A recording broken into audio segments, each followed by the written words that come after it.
In battle, rigidity is weakness. If your stance is too fixed, it can be broken. If your plan is too rigid, it can be outmaneuvered. If your beliefs are too inflexible, they will snap under pressure. The true master, whether in war, philosophy, or life, is not made of stone. He is made of something stronger, water. This is what Miyamoto Musashi practiced. It's what the Stoics taught. And it's what few understand today, that real strength is not found in resistance to change, but in the ability to adapt instantly, without losing direction or discipline. Musashi shaped his combat style around the enemy, not around dogma. He switched weapons mid-duel. He broke the expectations of traditional swordsmanship. He flowed, and then he struck. The Stoics taught the same through the practice of cognitive reframing and emotional agility. Life will not follow your script. But when you train your mind to bend without breaking, to adjust without losing principle, you gain something rare: invincibility in motion. Musashi was fluid by design, not default. Musashi wasn't just a swordsman. He was a strategist, and strategy by nature must shift with the opponent.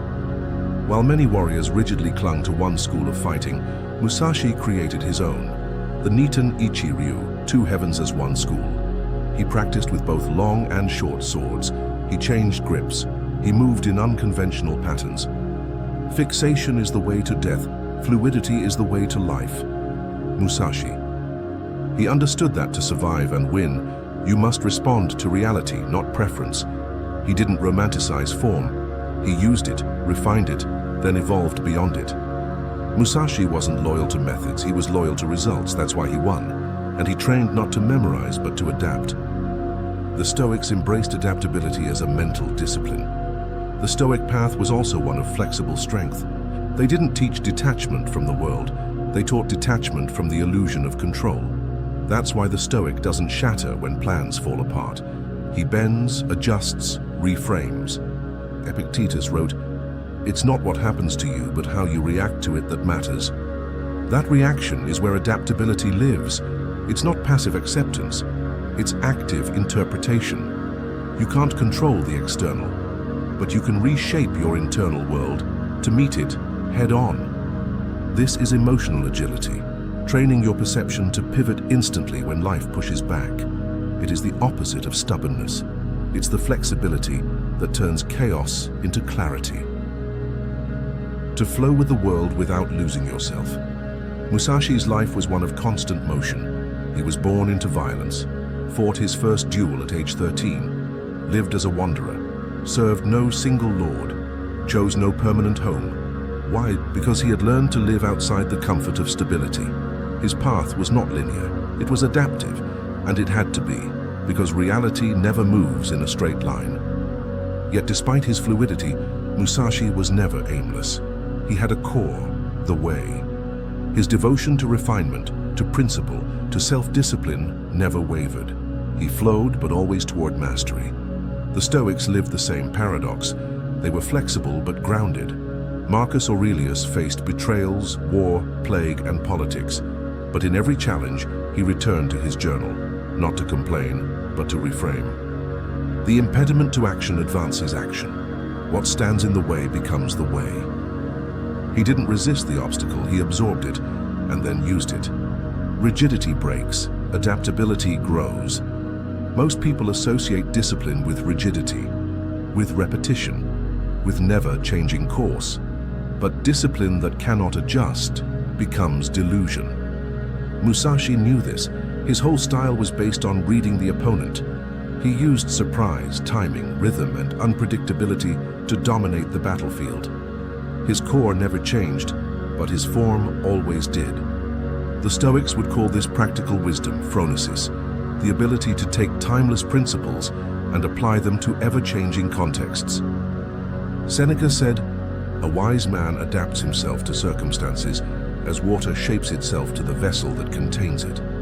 Water takes the shape of whatever it enters, but its nature doesn't change. It remains fluid. It remains itself. So should you. Adaptability is not indecision, it's mastery in motion. There's a difference between being flexible and being weak. Musashi didn't shift out of fear. He shifted with purpose. He adapted because he had trained deeply in fundamentals.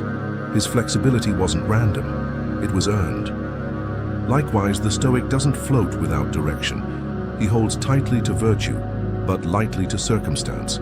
He adjusts the strategy, not the principles. This is how to move through life. Hold fast to what matters, adjust everything else, and that's not being uncommitted, that's being untouchable. Your resistance to change is the enemy. Most fear isn't fear of pain, it's fear of change, of not knowing who you'll be without the old identity, the old habit, the old routine. But Musashi would say adapt or die clinging to illusion. The Stoics would agree, accept change or become a prisoner of your own mind. Marcus Aurelius reminded himself, observe always that everything is the result of change.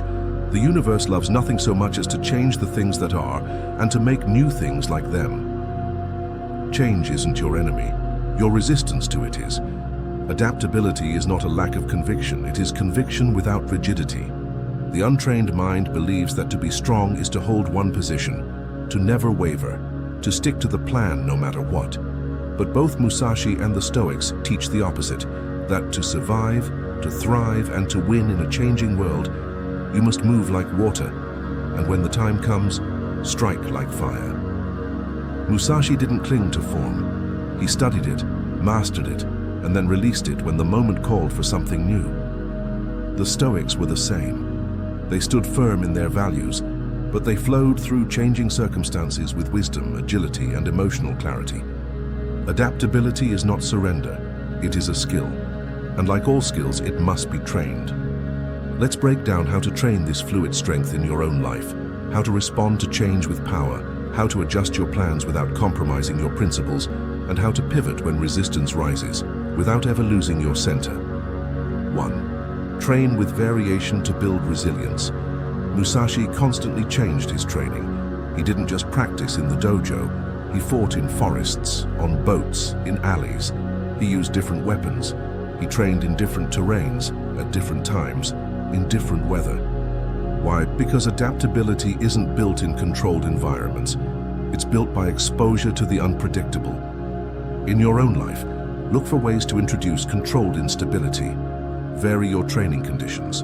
Lift when tired, run in the rain, practice without gear. Change your work setting. Leave your comfort zone, take on roles that stretch you.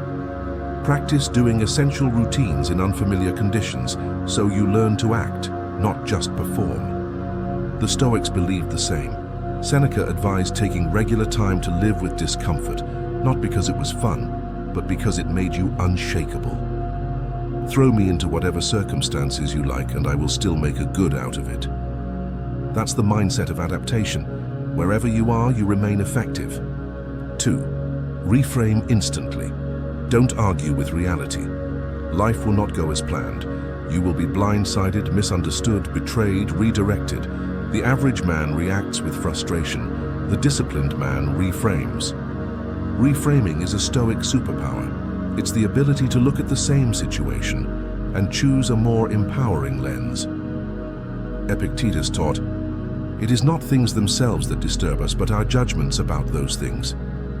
Musashi practiced this too. When his opponent was late, he waited. When a plan fell apart, he didn't freeze. He adapted. He didn't curse fate. He moved with it. To train reframing, when faced with disruption, ask, "What is this teaching me?" When tempted to complain, ask, "What part of this is still within my control?" When overwhelmed, ask, "What is one small decisive action I can take right now?" This is mental Aikido. You don't block the blow. You absorb it and redirect. 3. Let go of the plan, keep the mission. Most people confuse goals with methods. When their plan fails, they believe they've failed. But the true warrior doesn't worship the method. He's committed to the mission. Musashi shifted styles, approaches, and stances, but his aim, victory, never changed. The Stoics said the same about virtue. You don't control the outcome, but you do control your effort. If a door is closed, you knock on another. If the bridge is out, you cross elsewhere. You move forward without being married to form. Try this practice. Define your mission daily in one sentence. Today, I will act with clarity, discipline, and purpose. If your plan collapses, return to the mission. Ask, what else would express this aim? Seneca said, a setback has often cleared the way for a greater fortune. If you don't need the plan to feel strong, you become dangerous. Fourth, hold principles firmly, but loosely grasp everything else. Adaptability doesn't mean you bend your ethics. It means you know what never changes, and you let go of everything else. Musashi's principles were unwavering: discipline, honor, presence, mastery. But his style, fluid, his tactics, evolving, his tools, interchangeable. Likewise, Marcus Aurelius ruled Rome in times of war, famine, and disease. He adapted policies, trusted different generals, and shifted strategies. But he returned every night to the same truths: his journal, his integrity, his path. He wrote, "Never let the future disturb you. You will meet it with the same weapons of reason which today arm you against the present. Your weapons are your values. Your form is flexible. Your foundation is fixed." 5. Embrace emotional agility. Feel it, then move. Rigid people aren't just fixed in plans. They're stuck in feelings. They feel fear, so they wait. They feel insulted, so they lash out. They feel uncertainty, so they do nothing. The Stoics teach that emotions are natural, but not sovereign. You can feel a storm and still steer the ship. Epictetus wrote, "Don't let the force of an impression when it first hits you knock you off your feet.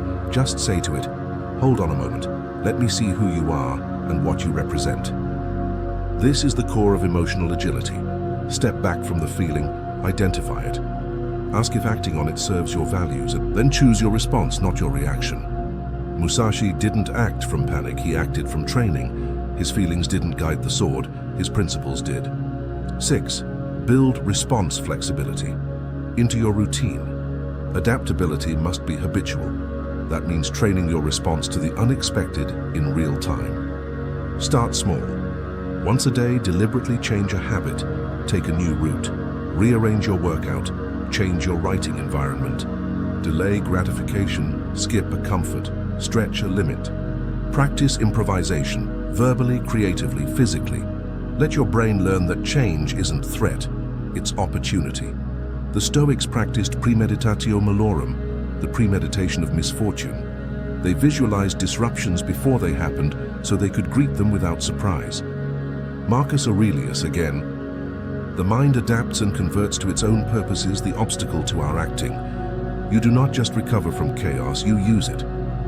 7. Adapt by returning to the present moment over and over. Adaptability isn't just about pivoting plans, it's about pivoting perception back to now. One of the most overlooked aspects of Musashi's philosophy was his intense presence. In every duel, he didn't project forward or reflect backward. He didn't wonder what if, or replay past victories. He was rooted in the immediate, reading the opponent's breath, the light, the rhythm of the moment. With your spirit settled, accumulate nothing. Let the spirit be like a polished mirror. Musashi. This stillness in the present gave him supreme adaptability, because only in the now can you respond without fear or delay. The Stoics trained this same awareness through daily reflection and conscious redirection. When their minds drifted to fear, fantasy, or regret, they practiced returning to what is. Marcus Aurelius reminded himself, "Confine yourself to the present." This is the ultimate Stoic and samurai training, to return to the moment repeatedly, relentlessly, not out of naivete, but out of strategic control. Because clarity, adjustment, and action all happen here, never in the imaginary future. To practice this, pause frequently during the day. Ask, where am I mentally right now? Anchor to your breath, posture, or immediate surroundings. Reaffirm your next right action, not a dozen future ones. Presence is the foundation of fluidity, and adaptability is only possible when you're here, fully. Conclusion: be formless, be fierce. The world will not accommodate your expectations. It will break your routines. It will challenge your timing. It will bend your plans. But it cannot break you if you train to adapt. Musashi flowed like water, but struck like fire. The Stoics adjusted to everything, but compromised nothing. Both understood. The master is not the man who always wins. It is the man who never stops adjusting. Be firm in principle, flexible in practice, agile in mind, grounded in purpose. Then no opponent can trap you, no crisis can corner you, no change can catch you off guard. Because you don't fear change, you are change, and you strike on your terms.